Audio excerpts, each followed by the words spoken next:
Hi, Rex again with Affordable Street Rods. I'm going to really quickly show you how simple it is to wire in a binary safety switch. Later on we'll do a little short video of a trinary switch as well, but you've determined you don't have an electric fan, you just need a binary switch in your air conditioning system. This is a typical under-dash 4-knob control for a Gen 2 air conditioning system. This knob, I've got it represented here on the drawing. We have a fan switch, that's this guy. Controls the fan on your evaporator unit. This is a mode switch, determines whether we blow air out the defrost, out the dash, or out the floor.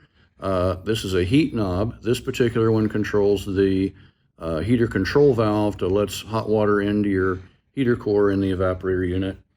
And the final one here is your temperature control.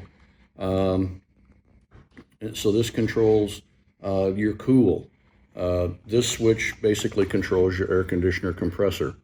On the back of this switch, you see this little terminal here. Vintage Air sends a blue wire that plugs right onto here that goes out to your air conditioner compressor.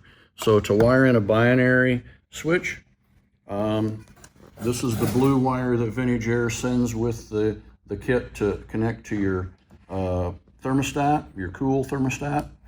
And that blue wire comes right over here to one terminal on the binary switch. The binary switch acts in this way sort of like a nanny. When you turn it to cool, you're asking permission of the binary switch to turn on the compressor. So the Vintage Air also sends another blue wire that's going to connect from the binary switch to the compressor clutch. We're asking permission of the binary switch if it's okay to turn on the compressor. Again, if we have more than 30 pounds of freon pressure on the high side of the system and less than 406 pounds of pressure, then the answer from the binary switch should be yes, you may turn on the compressor.